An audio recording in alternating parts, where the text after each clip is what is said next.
Linda, we are in Washington this time. Yes. It was marvelous to meet you in Europe before and enjoying your book and your experience on social and emotional learning. And I'm wondering, you know, here in Washington, we have this incredible conference or congress or however you want to call it, on educating world citizens for the 21st century. And what is new, I mean, in relation to your, and that work also of Dan Goldman and others, no? What's new in relation to your system of teaching social and emotional learning? What do you expect from this conference? Yes. Well, first of all, this is so wonderful to be with you again. Thank you. And Same. I'm so glad you're going to be part of this event with us and that you will help to document what is happening here. It's a historic conference. It's bringing together neuroscientists with contemplatives, folks that have done a lot of inner work on themselves, like some of the people you are going to interview, and the education community.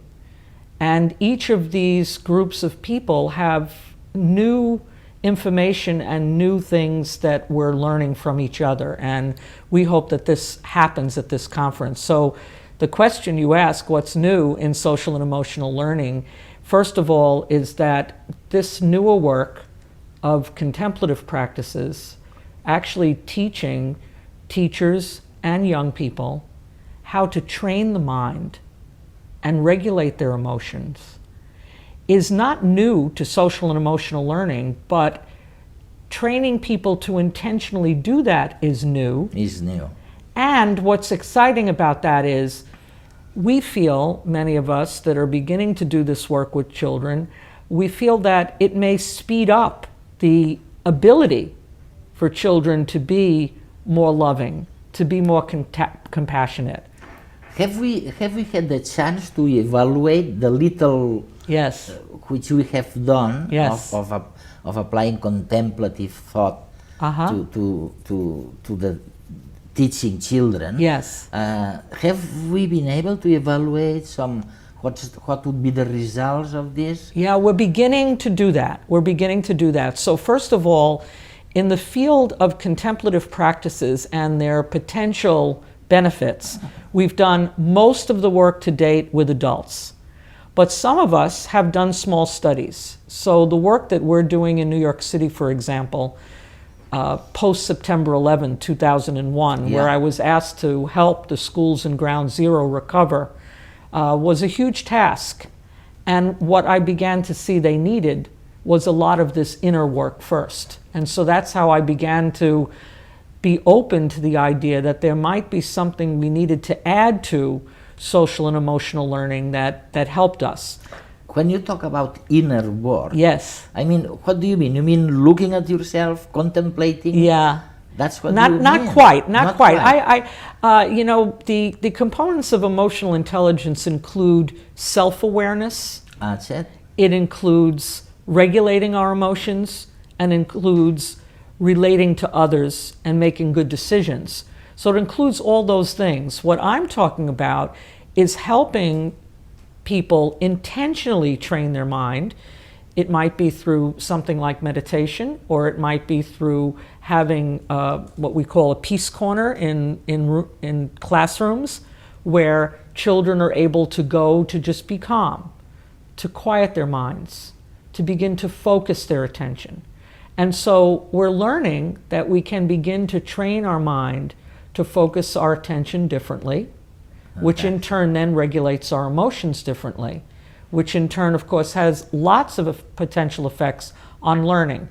But we're just beginning to find this out. And for the future, what are you thinking about? I mean, new pathways to Exactly. I think what we're thinking about is that, you know, we know that the brain is so plastic. You know, it's That's so, the great so evolution. plastic. And what we're learning is that our experiences shape that. That's true. And what we're thinking is, what about the experiences of calming the mind, focusing attention? What would happen if we cultivated that in children? What would happen if we increased the repetition of that in their lives through regular practice, for example? Would that then, in fact, change how they learn, how they regulate their emotions the rest of their waking state? So let me quickly tell you about a small study we've already done with the work in New York City in the Inner Resilience Program. There were about 855 students in this study, 3rd through 5th grade. It was a randomized control, so we had a treatment and a control group, and there were 57 teachers. First, we found out that there was some significant changes in the teachers. They were less stressful. Less. They were more mindful. And they had greater relational trust with the other adults in their school. What does this say to me? It says many things. One, teachers are getting burned out all over the place. Why? Because they have high stress levels. Yeah. What else is it saying to me? Teachers that are less stressful are happier people. They're able to be more mindful then of young people and their needs. And finally, the relational trust one was quite interesting. The newest work in educational research is telling us that schools that are high in adult relational trust have a direct relationship with students' academic achievement. So that's the good news there. What did we find with the students? We found out 2 things. One, decrease in frustration levels. Yeah. And the other thing we found out is an increase in their feelings of what's called in the research autonomy. They felt like they had a voice in the classroom. They felt like their classroom was a democratic learning community where their voice was heard and they were listened to. And so both of those things, both less frustration and increased autonomy, certainly puts that child at a better chance of learning in general, whether it's educating the heart or the mind. Fantástico, muy bien.